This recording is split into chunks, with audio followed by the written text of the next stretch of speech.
Thank you. Good morning, good afternoon, audience members, mental health professionals, students, academics. So first off, I would like to thank and give a really special shout out to the staff at the MHTTC at the Universidad Central del Caribe for inviting and hosting me today. So today's presentation focuses on PTSD and trauma, and specifically their relationship with stress in Hispanic and Latino families. Now, we're not going to tackle all the issues or discuss all of them today in military families, but I do hope that I can shed some light on the work that my staff and I are doing and offer guidance for those of you who work with military families and or research them. For the presentation today, the presenter has no financial conflicts of interest to disclose concerning this presentation. So before we go any further, let's tackle this age-old issue. What are they? How do they identify? What do we call them? Now, Latinos are not a homogeneous group. They're also not an individualistic culture. They're multi-generational. They have mixed status families, and they're not traditionally nuclear. And they include immediate and extended family also. So, who is considered Hispanic, Latino, Latina, Latinx, Chicano, Chicana in the United States? Well, the most common approach to answering this question is pretty straightforward. Anyone who says they are and anybody who says they're not. So instead of focusing a webinar on these terms, I will use Latino as an overarching umbrella term. Now, my research is very dear to me. It's intimate because I am part of a Latino military family, and with all the bells and whistles of being second generation in a mixed status family. And my journey both during and after the military dynamically changed my family's life and my own. So my research not only attempts to map out mental health and other social psychological issues experienced by military families, my research is a way for me to understand myself, to understand my family, and to understand our story. So this presentation will follow the subsequent outline. I will be showing some stats or by the numbers. Then I will introduce trauma. I will introduce PTSD. I will open discussion on research in military families. Then I'll link stress, PTSD, trauma, and family violence. And finally, I will discuss future research and suggestions for practitioners. So this presentation intends to accomplish the following three objectives. Learning objective 1, to discuss the intersection between PTSD, trauma, and family violence in Latino families. Learning objective 2, which discusses the development of family violence and manifests amongst mono and interracial Latino families. And learning objective 3, learn strategies to prevent and treat IPV amongst Latino military families. So Latinos have long played an integral role in America's rich culture, proud heritage, and the building of this great nation. And this includes a rich history in the military. The case can be made and has often been made that Spanish-speaking and Spanish surnamed military men drew from a shared cultural heritage that placed a high value on military service and on the battlefield courage, both as part of the military and in support of the U.S. military since the American Revolution. However, U.S. national battle parks from Gettysburg to Victorsburg to Glorieta give silent testimony to their valor. We know that every year over 20,000 Latinos enlist in the U.S. military, and 36% of today's active duty military members identify as Latinos, and Latinos account for approximately 18% of the total U.S. population. This is not proportional. Latinos are overrepresented in combat positions as much as 85%. And the Latino veteran organization CASABA published figures showing that between 1995 and 2016, only one Latino had become a 3-star general, even as the number of active duty Latino officers more than doubled from around 6,000 to 15,000 during this period. Now, these numbers alone scream trauma waiting to happen. While traumatic events can happen to anyone, you're more likely to be traumatized in an event if you're already under heavy stress load, if you've recently suffered a series of losses, or have been traumatized before, and thus is the case for our military. In a recent survey on post 9/11 veterans, the Wounded Warrior Project asked veterans whether they had any recent thoughts related to suicide? And 1/3 of respondents said yes. According to this report, almost all respondents, or around 91%, had a severe mental injury. And according to those, 91% reported more than one issue, such as changes in sleeping patterns, post-traumatic stress disorder, anxiety, and depression. So what is trauma? The International Society for Traumatic Stress Studies defines trauma as a set of mild to severe reactions to shocking and emotionally overwhelming situations that may involve actual or threatened death, serious injury, or threat to physical integrity. Psychological trauma contains three common elements. First, it was unexpected. Second, the person was unprepared. And third, there was nothing the person could do to prevent it from happening. Traumatic events are overwhelming, and they overwhelm the mind and body. Everyone reacts to trauma differently. You may feel socially disconnected, numb, or isolated, or you might find yourself feeling afraid or vulnerable. Symptoms can occur immediately, or it may be months or years after a traumatic event before they surface. In some cases, trauma symptoms are mild and may go away with time, and trauma takes many forms. In other cases, they may develop into post-traumatic stress disorder, or PTSD, in which severe symptoms such as flashbacks and insomnia increase over time. So what is PTSD? Post-traumatic stress disorder, or PTSD, is a psychiatric disorder that can occur in people who have experienced or witnessed a traumatic event, such as a natural disaster, a serious accident, a terrorist act, war, combat, rape, or other violent personal assaults.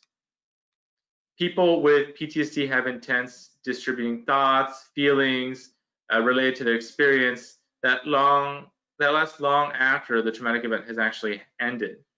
They may relieve the event through flashbacks or nightmares. They may feel sadness, fear, or anger, and they may feel detached or estranged from other people. People with PTSD may avoid situations or people that remind them of the traumatic event, and they may have strong negative reactions to something as ordinary as a loud noise or an accidental touch. A diagnosis of PTSD requires exposure to an upsetting traumatic event. However, exposure could be indirect rather than firsthand.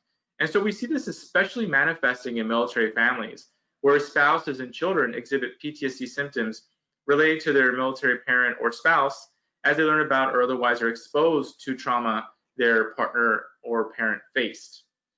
For example, PTSD can occur in an individual learning about the violent death of a close family member.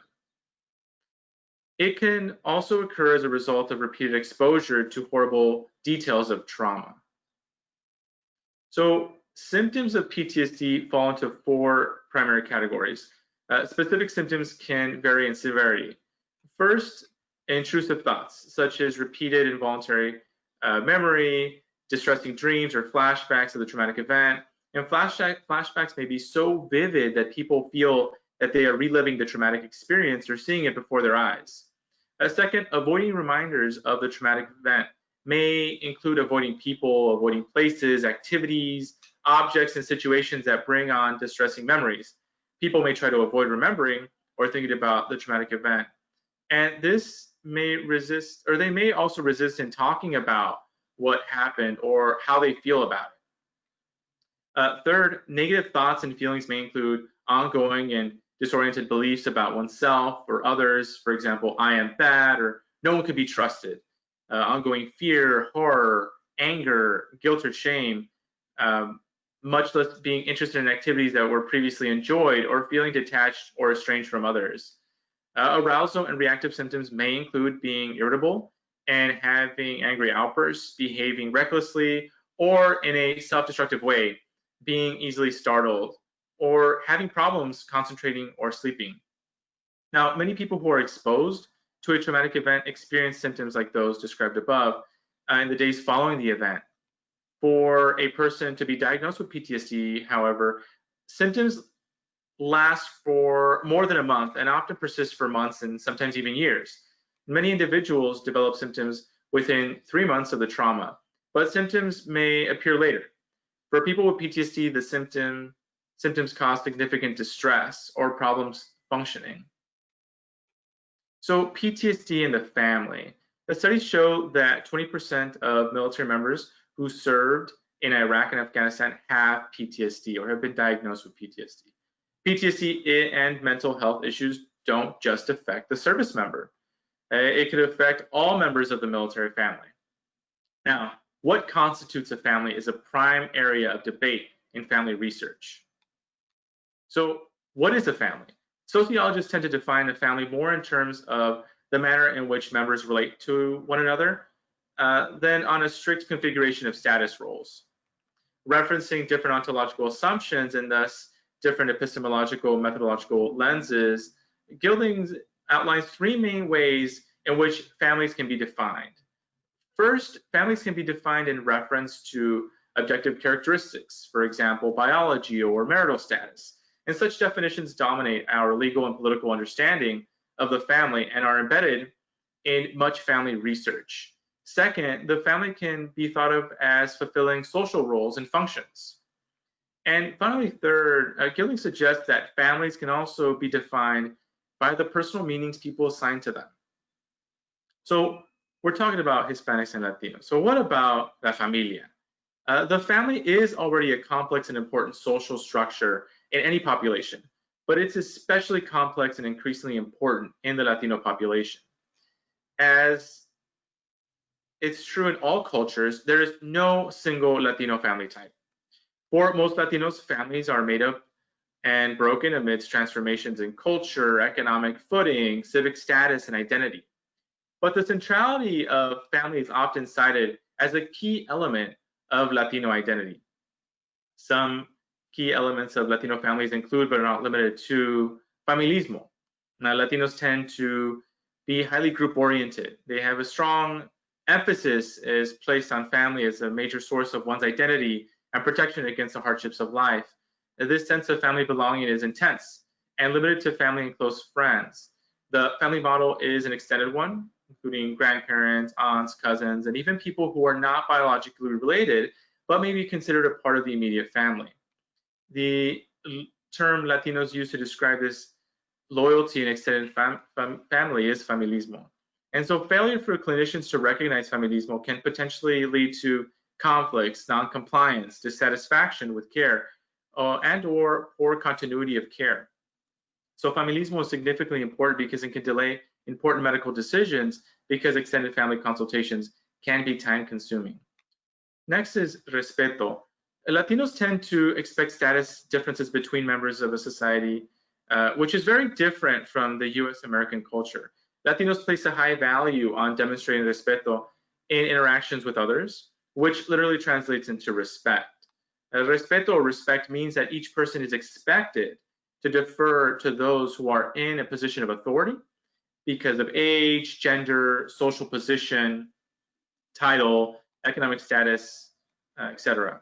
They may be hesitant to ask questions or raise concerns about a doctor's recommendations, being fearful that doing so may be perceived as disrespectful, and they may nod to demonstrate careful listening and respect when a doctor is talking rather than agreeing about the treatment or agreement in treatment. Third, hierarchy in Latino families. Latino families are often stratified and based on age and sex. There's generational hierarchy is expected, grandparent, child, grandchild. But particularly of significance, Latino men traditionally follow the ideal of machismo. Now, in order to understand machismo, we must first understand it not about blaming.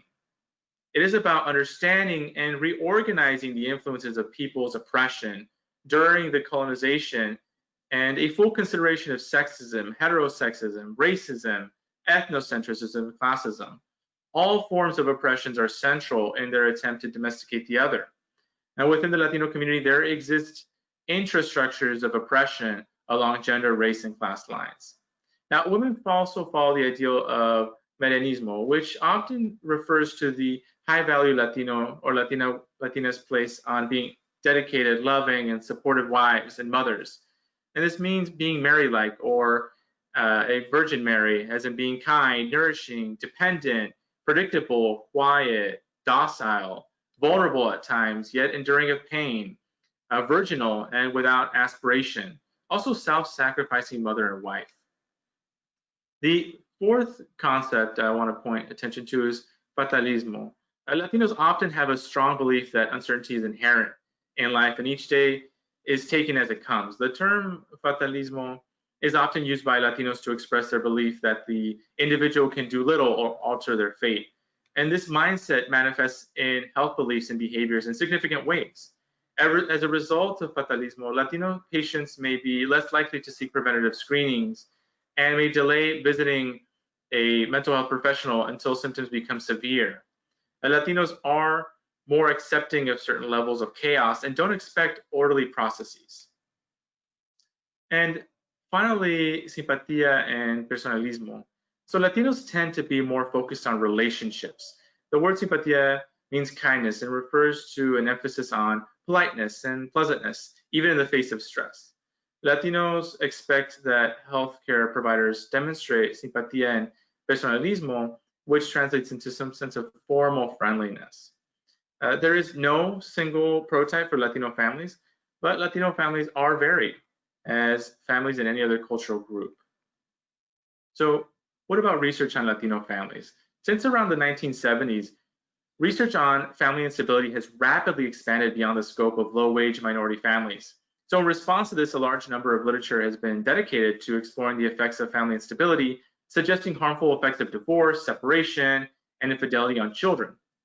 Now, a smaller division of literature is focused on the effects of family instability on adults, mostly proposing negative impacts for adults as well. Yet some dimensions of family instability have not fully been explored, like military families, deployment, military service, war, and conflict. For these dimensions, the focus on the reality of the family and the meanings about family life remain incomplete. So what about some stats on military families? Well, according to the US Department of Defense in 2018, around half of all service personnel are married. Across the total military, there are more than 2.6 million family members. 2/3 of DoD force dependents are children. Across the 1.6 million military children, more than 70% are 11 years or younger. And 1/3 of military dependents are spouses. So across around 1 million military spouses, about 2/3 are the ages of 35 or younger, and 9 in 10 are female. So military families are significant. They're a resilient group of people who endure many hardships. Military families experience economic strain, frequent moves, extended periods of familial separation, and uncertainty of serious injury or death of a spouse or parent. And these hardships are also coupled with other military-related hardships. For example, promotion, demotion in rank, job-related responsibilities, PTSD-related spousal abuse, the influence of media on war, and the strains of living on or near military facilities. And these typically do not occur in the same combination or frequency for non-military families.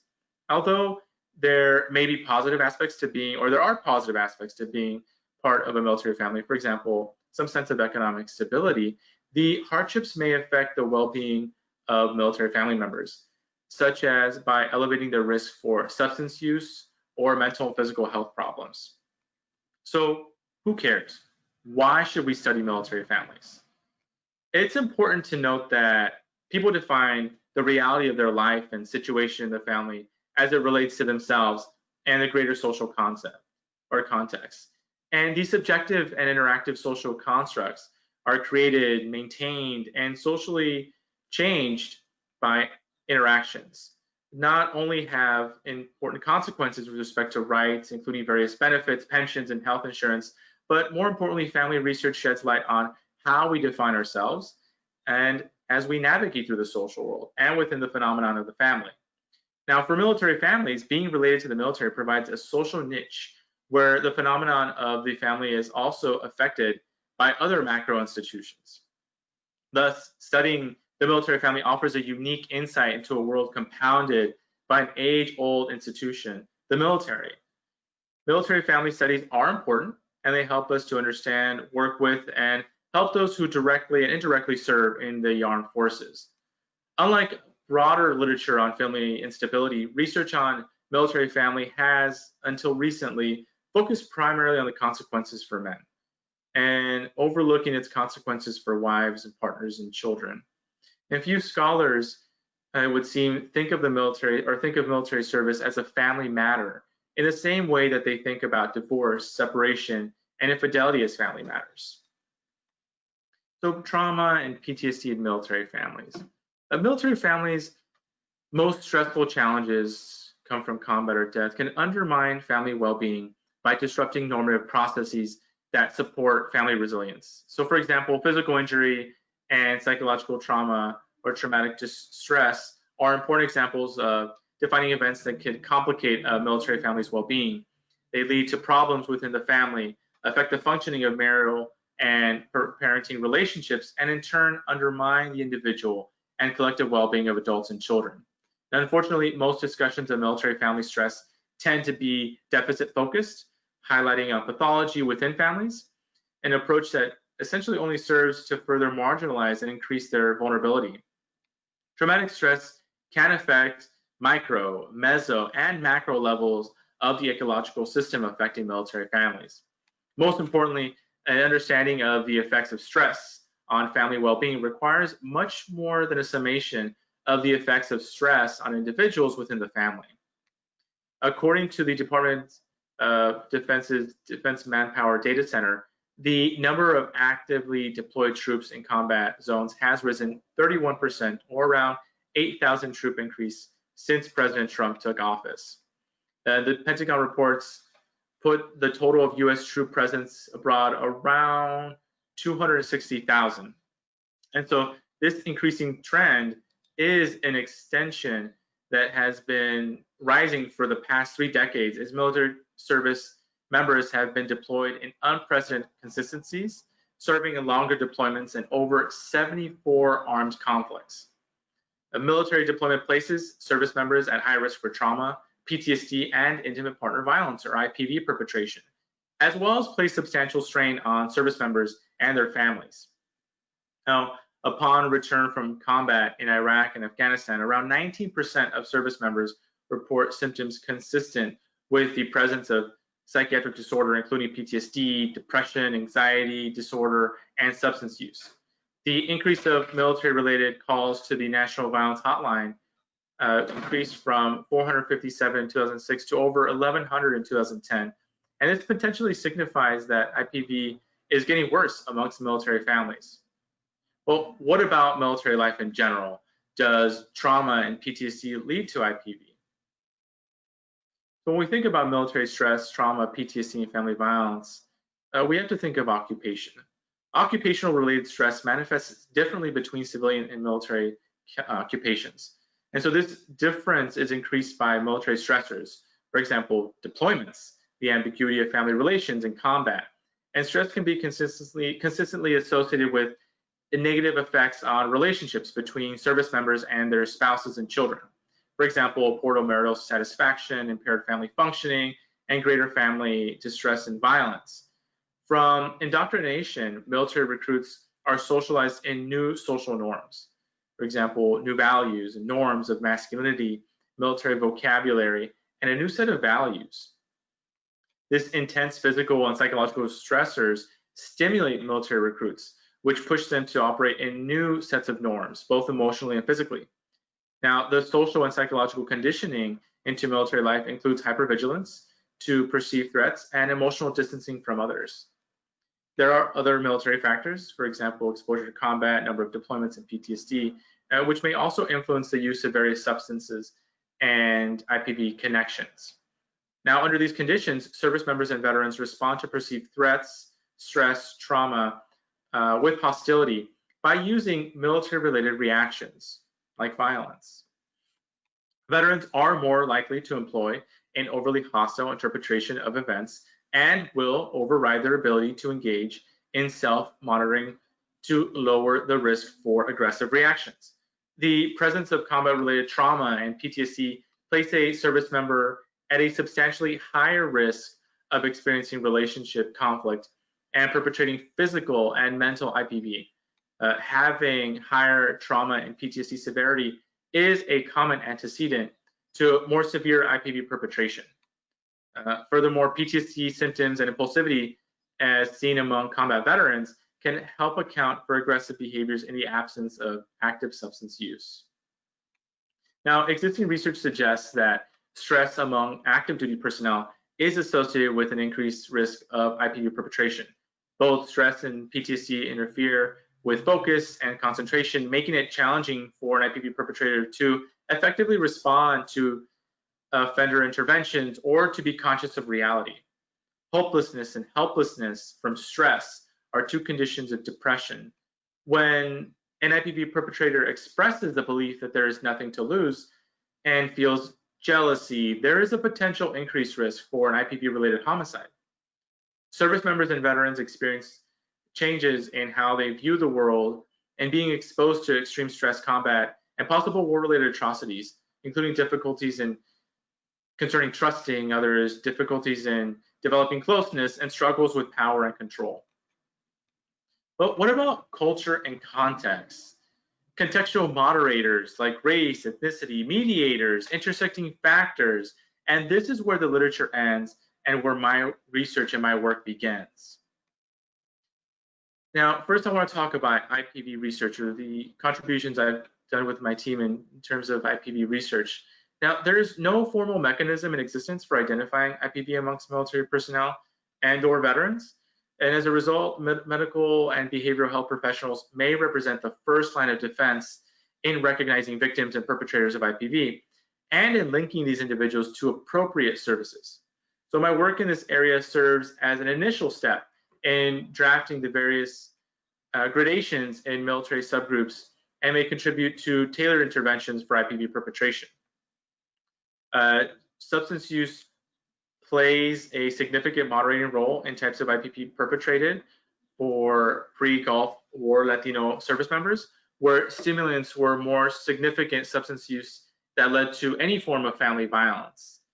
Specifically, post-Gulf War and post-9/11 Latino veterans were also less likely to inflict physical IPV, whereas they commit sexual IPV. And non-veteran Latinos are more likely to perpetuate both physical and sexual IPV than their Latino veteran counterparts. For post-9/11 veterans, they are less likely to inflict physical IPV, whereas they were more significant or more likely to commit sexual IPV than their civilian counterparts. And non-veteran Latinos were more likely to perpetuate both physical and sexual IPV. Specifically, pre-9/11 and post-9/11 Latino veterans were less likely to perpetuate physical IPV, whereas they were significantly more likely to perpetuate sexual IPV, and non-veteran Latinos were more likely to perpetuate both physical and sexual. And this is a significant contribution from one of our research members and staff at the laboratory. She found that Latino military have increased IPV in interracial relationships than monoracial and Latinos overall. Now, I don't want to give too much. Her publication should be coming out soon. In my area in terms of spousal research, this work derives from my dissertation. So in order to understand the experiences and social difficulties of women who are military spouses and mothers, I focus this study on the meanings these women give to the military, daily life, and their own social place in the military and in the family. And I provide an enhanced understanding of these social experiences and difficulties military spouses endure. I explored the embodiment of health and illness in the experience of military spouses who are mothers, and I demonstrated how health, illness, social issues, and social experiences are addressed within and across ethnic and racial groups.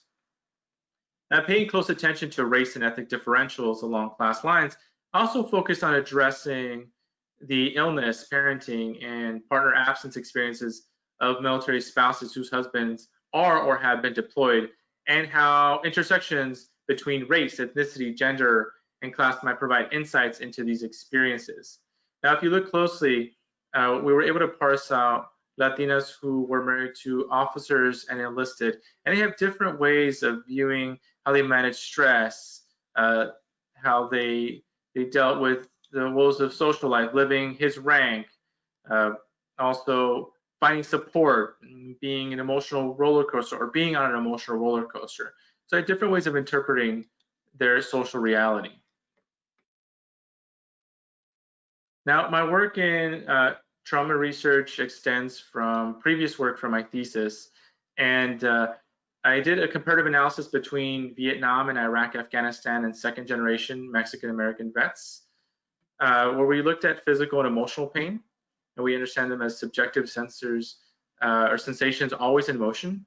And pain is affected by the many themes which include machismo, dealing with pain, feeling disconnected, and the transforming self, as you see here illustrated, hiding self and guilt. And all these dynamics have an effect on the meaning of pain. The person experiencing pain is constantly navigating through social, cultural, and psychological factors, which affect how the pain experience or how their pain experience should be reacted to or reported. And the findings from this study have implications for the study of ethnocultural dimensions of pain and PTSD. And so by reflecting on the in-depth understandings of the meanings associated to emotional and physical pain of combat, this study was able to observe the phenomenon of pain as a daily experience, tangled in the self. Latinos, due to their intersectional positionality, disproportionately pay higher costs of masculinity. And so this also includes health costs, dangerous military service, and the psychological and interpersonal constraints that are also evident in the interviews. For example, suffering pain inside, which was very generational, and taking it like a man, stoically. And these are amplified for these men by a combination of military training and culture with the narrow conceptions of masculinity. So thus, many respondents in this study have internalized and perhaps as a compensation for their marginalized ethnic, race, class status. And so this leads me to our current research, or current research projects. So we're focusing work on IPV on monoracial and interracial IPV to see the specific differences, not only amongst Latinos, but also other race and ethnic groups in the military. Also looking at IPV reciprocation. Primary research is focused on male perpetration, and then also IPV and social media machine learning interventions. So using things like Instagram as an intervention that could extend beyond face-to-face interventions and become more of a global intervention for service members who are around the world. And also mapping out risk and protective factors for the development of delinquent behaviors amongst military youth whose parents or single parent may be in the military, and this affects their behavioral development. And finally, a project we're also working on this summer is mapping out suicide and stigma amongst homeless trans veterans, specifically looking at the homeless trans population in Los Angeles. So in terms of future research, we should focus on CBPR or community-based participatory research with military communities in order to co-create culturally tailored and nuanced interventions. Second, mapping stress and trauma on health outcomes for military families following separation from the military. And also we should focus on women in the military to women who are married into the military to differentiate between their experiences as they navigate the institution of the military. Now, some suggestions or recommendations for practitioners. As researchers and practitioners, we must listen directly to the voices of the military families that we're seeking to serve. And we need to shift our focus from the service member as an individual to the military as a family as a whole. And this brings greater perspective and awareness to the various needs of these families. Now, in relation to the lessons from my previous projects, I suggest the following 5 recommendations for practitioners. So first, integrate Latino values into the therapeutic process. A traumatic event is not an isolated event, and it's not perceived equally by those who experience it. Rather, cultural values play an important and significant role in making sense of trauma within a particular cultural context. And for Latinos, cultural values provide added layers for meanings to traumatic events. Also, engage families A crucial early phase in the intervention process is engagement. So due to the cultural value of machismo or of familismo shared by most Latino groups, the importance of family engagement with Latinos cannot be overstated as a necessary component for effective intervention. So the process of engaging family members in treatment may include more work in the beginning of therapy than with other cultures or other types of interventions. Third, include personalismo, simpatía, and respeto throughout the treatment process. Therefore, in the engagement process and throughout therapy, therapists may also remain conscious of the importance of being warm and respectful and paying particular attention to the pleasantries and formalities expected in certain social interactions. Fourth, incorporate CBPR, community-based participatory research, in order to create a practice-based evidence service. PBEs represent a bottom-up approach that can address differences in culturally based perspectives of causality, worldviews, and values, perceptions of personhood and well-being, distress and illness experience, and this may affect perceptions and definitions of what is considered appropriate treatment. So practice-based evidence services are accepted as effective by local community through community consensus and address the therapeutic and healing needs of individuals and families from a culturally specific framework. Also, practitioners of practice-based evidence models draw upon cultural knowledge and traditions for treatment and are respectfully responsive to the local definitions of wellness and dysfunction. And finally, power of faith. Latinos often turn to spiritual beliefs and religion in times of stress. Therefore, it may be necessary to incorporate spirituality, religion, into the treatment process. And this may include working with the client through themes of guilt, of punishment, self-sacrifice, and suffering with both the client and the caregiver. So I want to wrap it up by saying that mental health research and services should be at the forefront of protecting and helping Latino military families.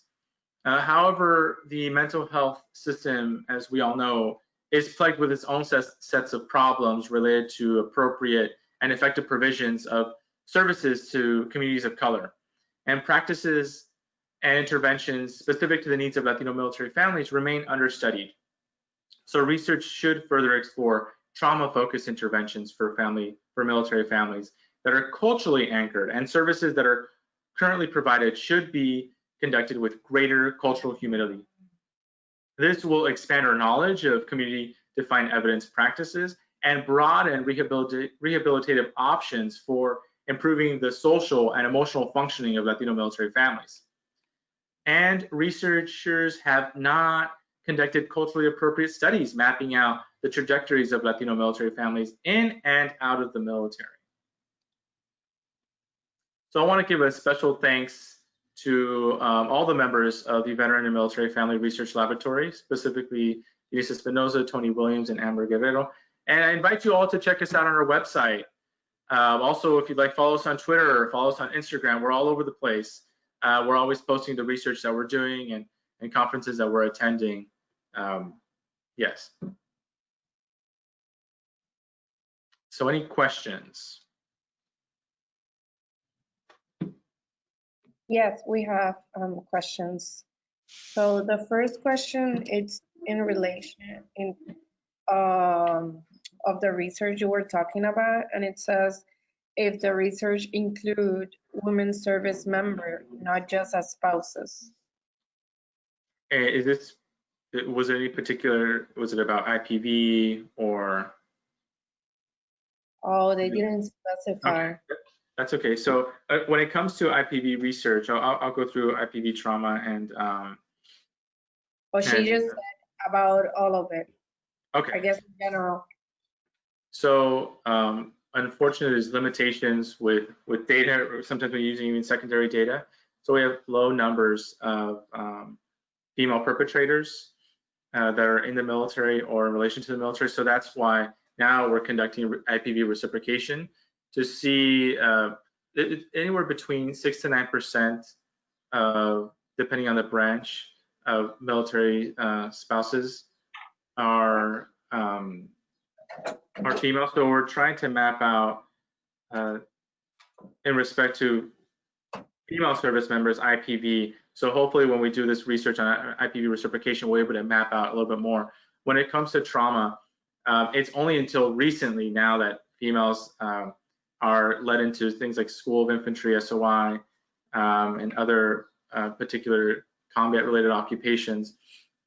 I have not conducted any research with women who have experienced combat directly and indirectly. But moving forward, we hope to map it, especially when we talk about women in the military and women that are related to, married into the military. So hopefully map out those gradations. Thank you, Dr. Cancio. So the next one is a little bit long. It says, my daughter was in the Air Force. She never got past the basic training due to her having a reaction to the meds that were given to her, resulting in her having a seizure and falling down the stairs at the barracks. She spent a month in a medical building where at night she would constantly hear screams of other trainers and officers. When she was finally discharged, she had trouble interacting with us like she used to, and eventually ran away due to the fact that she no longer felt connected to us. She's married now to a military officer and lives on the bases with him, but I still sense some PTSD and trauma that she has not really gotten help for. She was hospitalized and put on suicide watch due to the stress she is going through.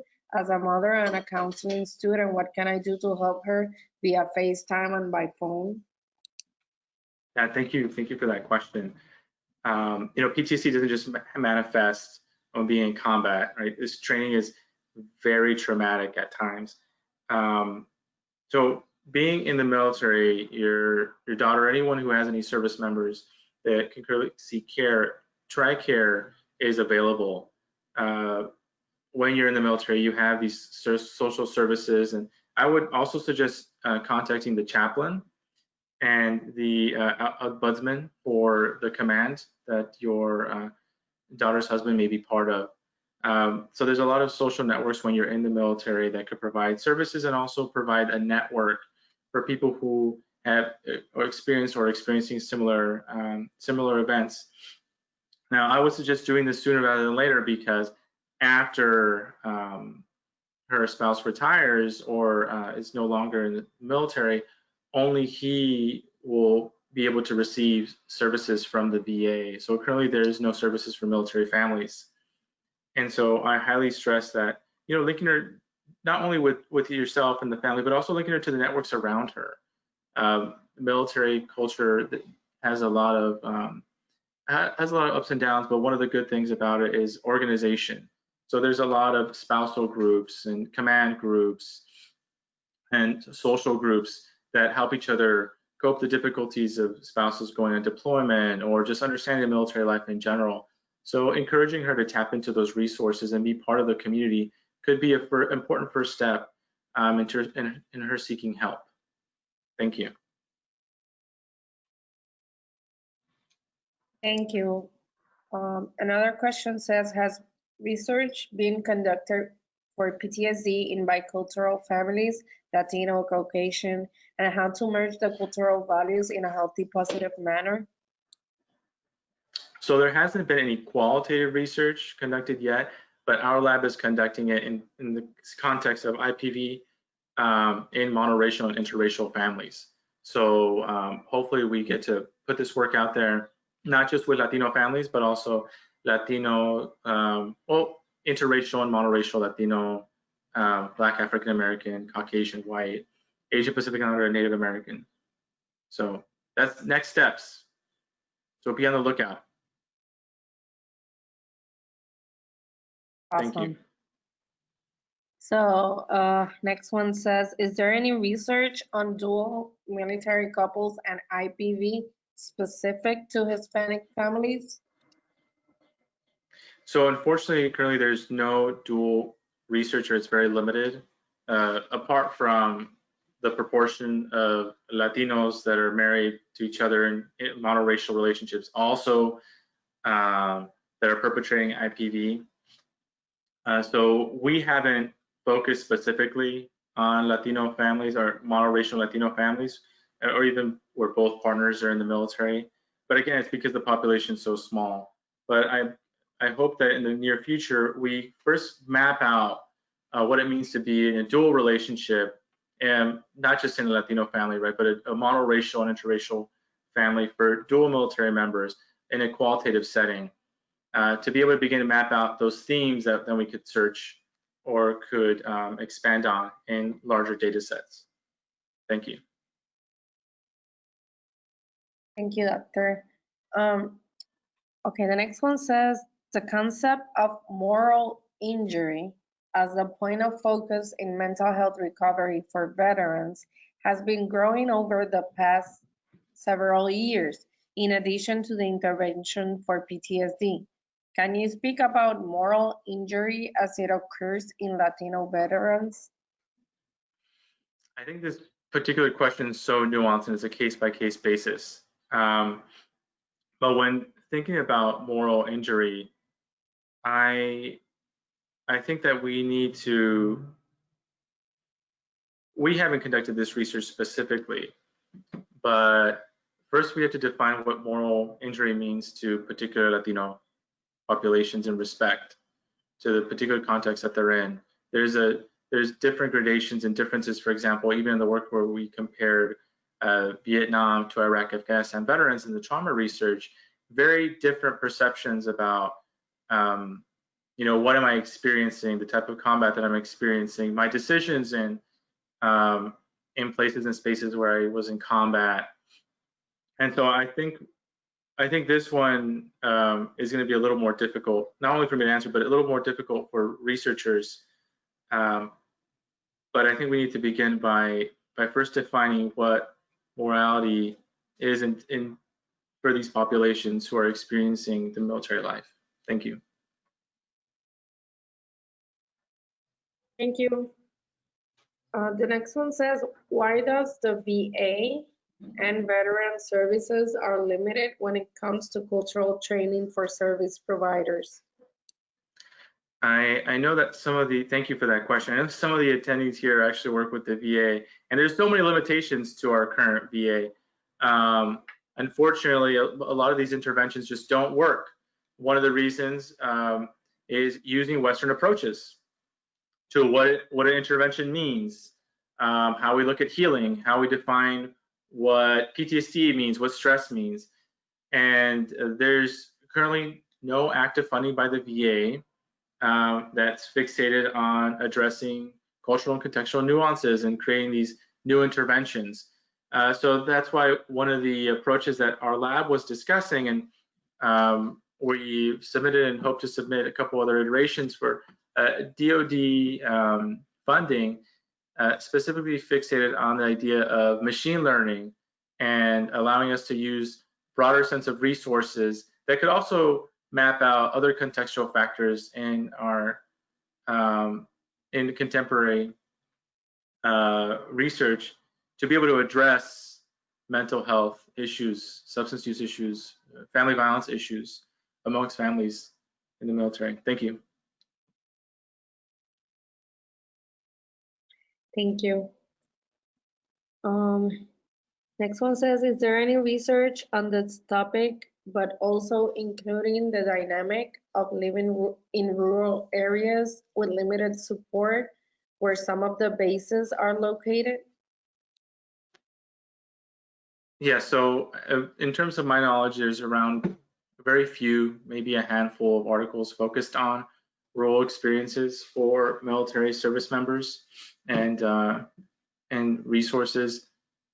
One thing that we have to understand about military populations is that they're just not a stagnant population. It's constantly in motion.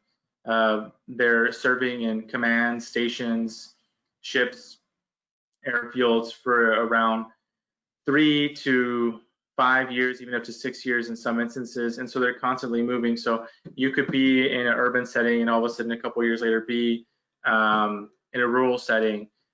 So although the military attempts to provide MWR services or moral welfare and recreation services across the board, and provide also for health and mental health services, The contexts are differently and they're always in flux and motion. So when we think about military populations, it's best not to think of them as a stagnant population, but most of the population in motion. They could be serving in Guam and then all of a sudden be in Oklahoma and all of a sudden be in Germany. And so children and families that navigate these contexts have a different perception about the world, about life, about interaction, about their own place, about their own identity. And so they fixate on military communities. So focusing more on military communities, how they define themselves in these contextual spaces would be a good way for us to start. Thank you. Thank you. I'm going to go ahead and read the last question. Do you have any tips on how to initiate the conversation of needing to tell someone that they possibly need medical intervention for PTSD or trauma because it's affecting them and others around them? That's a really good question. I think whenever talking, or as I've interviewed veterans and active duty members for some of the research I've done, well, I guess one of the first things is humility, right? Being humble. We're talking about things that people may have identified as a problem in their life or not identified as a problem in their life or not thinking that it's a problem in their life. Also being understanding. And trauma is experienced very different. Latinos are not Latinos. So having patience and listening and offering non-intrusive recommendations or advice is significantly important. You don't want people to close off, and you want people to know that you're there for them. And you want people to know that you could mediate for them and link them up to the appropriate services.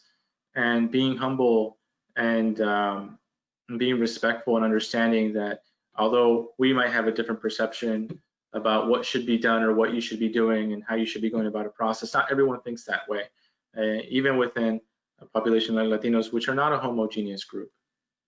Thank you. Thank you, Dr. Cancio. I want to do a friendly reminder, sorry. It's very important for us as a center that everybody here fills our survey. You have the link there. I also copied it in the chat. It's the way we get feedback on how everything was, and also it helps us keep doing these webinars and everything that we do in terms of providing all these services to you guys. And I also wanted to thank Dr. Cancio for such a great presentation. We received a lot of questions, which is awesome, and we responded almost all of them, which is great. So I'm very pleased with the whole presentation. So thank you, Dr. Cancio. I don't know if you want to say something before we go. No, I just want to thank everyone who attended today, and thanks the staff at MHCTC. And just to remind everyone, you know, this is just so significant to work with populations, especially military families, when who have services when they're in the military, but may or may not have services outward, may or may not have the same resources. And so it's significantly important because we're putting these families in danger. We're exposing parents and spouses to situations of high traumatic stress and PTSD. And so it's important that we all do this work because we are the front line. And so it's important to sometimes take a step back and say it's okay to do nuanced work and to focus on culture and context in order to truly heal those that need to be healed, that are exposed to such traumatic events. And thank you all for attending today. Yes, thank you, everybody, and I hope everybody has a great day. Thanks, Dr. Cancio. Thank you. Thank you.